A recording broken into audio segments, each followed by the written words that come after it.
kepada beliau waktu dan tempat kami persilakan. Ini ono ini wis ana.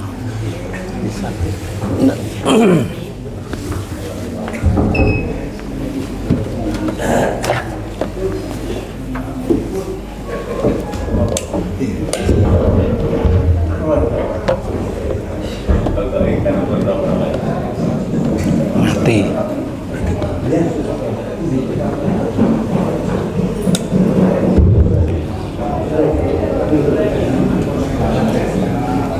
Bismillahirrahmanirrahim.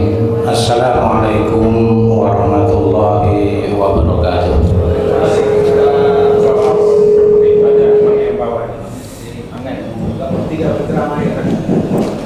Alhamdulillahi wahda, wassalatu wassalamu ala rasulillah wa ala alihi wa ashabihi wa man tabi'ah. La haula wa la quwata illa billah. Puji syukur kita panjatkan kehadirat Allah Subhanahu wa taala atas segala nikmat yang telah diberikan kepada kita. Allah menjanjikan kepada kita, la in syakartum la azidannakum wa la in kafartum inna adzabi lasyadid. Kalaulah engkau pandai mensyukuri nikmatku, kata Allah, maka nikmat itu akan kami lipat gandakan. Tetapi apabila kamu kafir, kufur terhadap nikmatku, kata Allah, maka azabku lebih pedih. Bapak Ibu yang berbahagia, kemudian salawat dan salam kita panjatkan kehadirat Allah Subhanahu wa taala. Semoga kita dapat mengikuti sunnah-sunnah beliau di dalam sisa-sisa umur maupun usia kita ini. Yang sama-sama kita muliakan dan kita hormati Bapak Ketua Pengadilan Tinggi Agama Surabaya, Bapak Wakil Ketua Pengadilan Tinggi Agama Surabaya, rekan-rekan Hakim Tinggi, dan seluruh jamaah yang berhadir pada hari ini, insya Allah dirahmati oleh Allah Subhanahu wa taala. Perlunya kita syukur kehadirat Allah Subhanahu wa taala atas nikmat itu. Ya, kita pernah punya teman itu tidak bisa kentut. Tidak bisa kentut aja itu menghabiskan uang puluhan juta. Ya, apalagi kalau kita ini ya jadut aja ya.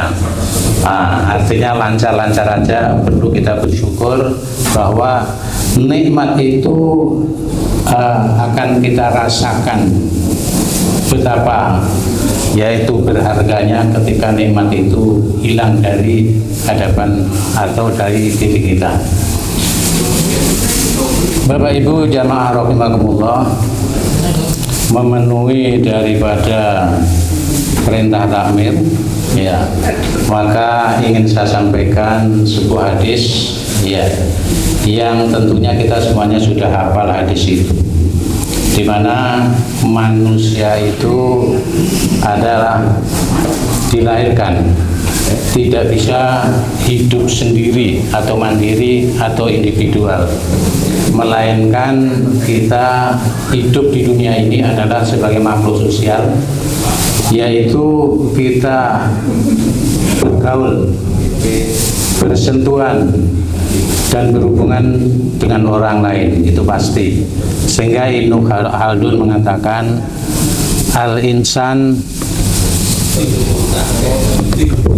Al-insan madaniun bitabi'i. Manusia itu akan dibentuk oleh alam lingkungannya. Ibnu Khaldun sebagai sosiolog muslim yang terkemuka dan diambil menjadi kiblat orang-orang barat. Muhammadiyah ya. Bapak Ibu yang berbahagia, oleh karenanya sebagai makhluk sosial yang kita pasti bersentuhan dengan orang lain, pasti kita berhubungan dengan orang lain dan tidak bisa hidup sendiri. Sebagai makhluk sosial, maka Rasulullah melalui satu hadis yang diriwayat dari Abi Hurairah yang diriwayatkan oleh Bukhari Muslim, kalau Bapak Ibu membuka hadis Arba'in Nawawi, itu hadis yang ke-15. Ngaji ini gak usah dhuwur-dhuwur, ya, yang penting pelaksanaannya, ya. Hadis enggak ada tadi. Rasulullah mengatakan di sana itu, ya, man kana yu'minu billahi wal yaumil akhir falyakul khairan aw liyasmut. Barang siapa yang beriman kepada Allah dan hari akhir, maka hendaklah dia berbicara, berkata-kata yang baik, atau kalau tidak bisa berkata-kata yang baik, lebih baik diam. Yang kedua, man kana yu'minu billahi wal yaumil akhir falyukrim jarahu. Apabila kamu beriman kepada Allah dan hari akhir, maka hendaklah memuliakan tetangga. Kemudian yang ketiga, man kana yu'minu billahi wal yaumil akhir falyukrim dhaifahu. Barang siapa yang beriman kepada Allah dan hari akhir, maka hendaklah ia, yaitu memuliakan tamunya. Bapak Ibu yang berbahagia, 3 hal ini kalau kita bisa amalkan dalam kehidupan kita sehari-hari, luar biasa.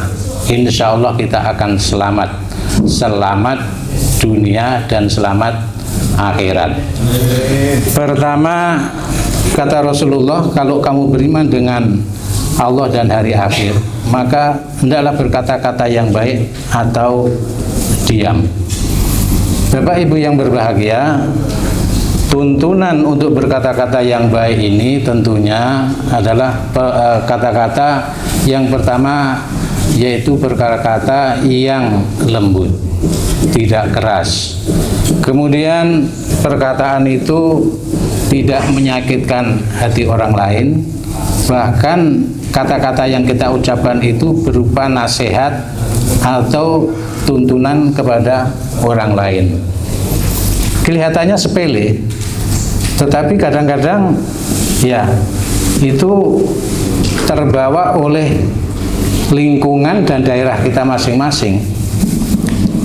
Suatu contoh, kalaulah orang Jawa Timur, apalagi itu hidup di lingkungan Surabaya, Bangil maupun Pasuruan, itu mesti sebelum mengucapkan yang lain itu pasti ada cok. Nah itu apa? Kata cuk itu sebenarnya kalaulah kita lihat di kamus Indonesia itu sebenarnya bagus, tetapi sudah biasa dibikin misuh, ya, sehingga kelihatannya seakan yaitu tidak bagus. Atau ya lahir di sekitar Ponorogo, kecuali Ponorogo KW, ya. Lah ya, ada yang Ponorogo KW. Itu ya bagaimanapun kelihatan dari logatnya, dari perkataannya itu agak keras dan kasar. Semakin ke barat, Jawa Tengah, kemudian sampai Jawa Barat sampai Minang sana halus. Ke barat sedikit sampai Medan, kasarnya bukan main, ya. Nah, biasa kalau Medan bukan Sumatera, kalau Sumatera itu Riau halus, Padang halus, ya Medan. Nah ini Pak Regar mana? Biado tulang katanya. Wah, nah, biado tulang katanya. Keras itu bahasanya. Kalau kita ya oporek kabare. Nah, Bapak Ibu yang berbahagia, oleh karenanya mari kita biasakan, terutama di rumah kita masing-masing, ya, yang punya istri atau yang punya suami, kalau sukses melaksanakan perkataan yaitu yang baik, yang yang lunak, lainon, ya, qaulan karima, perkataan yang mulia, yaitu insya Allah di tempat lain pun akan terbawa. Tapi kadang-kadang karena di rumah itu bolak-balik dikasari, umpamanya ya, mau makan, mana ini sambelnya Bu? Wis pedes kok njaluk sambel maneh. Nah wis akhirnya mengkeret ya toh. Nah angel tuturane, karena memang namanya ibu-ibu itu kan 3 kali derajatnya daripada ayah, sehingga kalau ayah ngomong sak kecap, yang ibunya ya sudah kecap-kecap ya, lagi tekon wis disentak. Nah akhirnya di kantor ya nyentaki kancane. Nah ini mudah-mudahan tidak ada di antara kita, ya toh. Nah, mergo di rumah tidak bisa nyentak, sampai kantor nyentai kancane.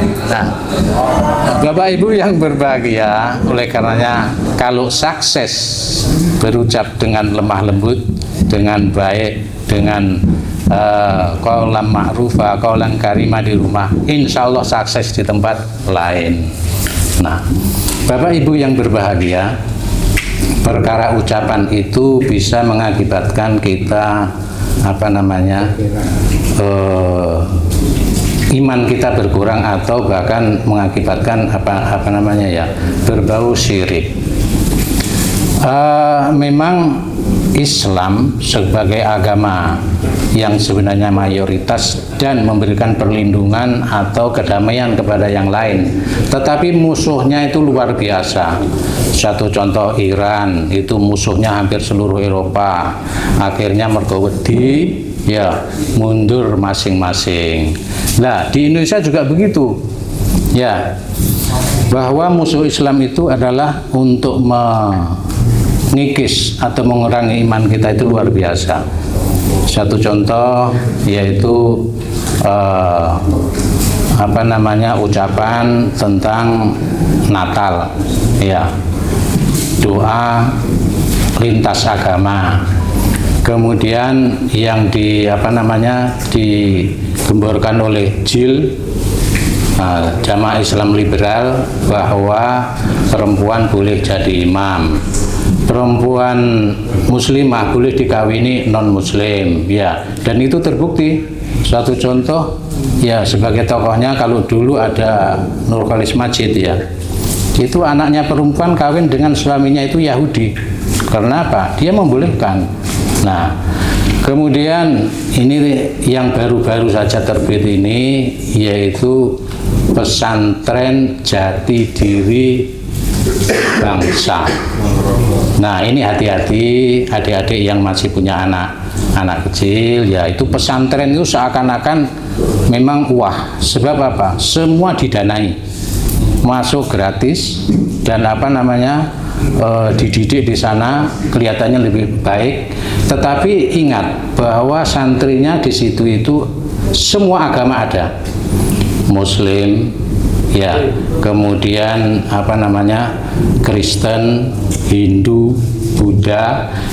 Seakan-akan itu ingin menjelmakan karena dulu P4 itu ada, sekarang tidak ada. Nah disitulah ya, berdiri pertama di Kediri, lalu di Rembang ada, di Semarang ada, bahkan sudah menyebar. Jadi pesantren jati diri bangsa. Nah, apa memang bisa menciptakan sebagai generasi muslim yang baik? Tidak mungkin, sebab di dalam ta'lim sendiri kan dikatakan ya, ahwal balidi ilal jalidi syariatun kal jamri yudhur fi ramadi fayahmadu ya, sesuatu yang baik dicampurkan yang buruk tidak akan menjadi baik. Ibarat bara api yang dimasukkan yaitu ke sebuah kumpulan kayu, bukan bara apinya yang mati tetapi kayunya akan terbakar. Oleh karenanya mari kita berhati-hati. Kemudian saya tambahkan sedikit, hampir setiap hari kita akan mendengar salam dari Yang Mulia Ketua Mahkamah Agung. Di situ salam 6 agama. Assalamualaikum warahmatullahi wabarakatuh, salam sejahtera, Om Swastiastu, Namo Buddhaya, salam kebajikan. Itu salam 6 agama. Nah, Ada yang salum ya Lur Rahayu, padahal Rahayu belum pulang ya. Belum mulai sih ngelencer neng jadi TKW dia Nur Rahayu. Nah, ini salam agama, 6 agama. Munculnya kapan?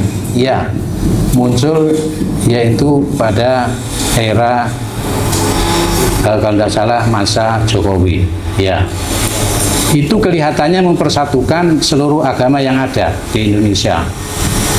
Oke lah, mempersatukan. Tetapi bahwa di dalam keyakinan Islam yang namanya salam itu adalah bagian daripada ibadah. Suatu contoh, ini saya tidak mempermasalahkan, tidak menyalahkan dan tidak membenarkan terhadap salam 6 agama. Tapi mari kita resapi masing-masing. Yang Muslim, Assalamualaikum warahmatullahi wabarakatuh. Ya, nah itu artinya semoga Allah memberikan keselamatan, kemudian rahmat dan barokah kepada kamu yang diberi salam. Nah, yang mendengar maka harus menjawab minimal seperti yang diucapkan itu. Kemudian yang kedua, salam sejahtera untuk kita semua. Itu terdapat di dalam Injil di Matius maupun Yohanes ya. Nah, di Bible ya. Itu merupakan perpanjangan dari kalau yang Kristen kan ada 2, Katolik dan Protestan. Jangan pula disebut Protetan ya, marah dia. Nah ini itu kalau yang Protestan salum dia. Nah, tapi tergabung di dalam salam sejahtera untuk kita semua. Maksudnya apa? Yaitu Yesus memberikan kesejahteraan. Kemudian yang ketiga, Om Swastiastu. Nah, semoga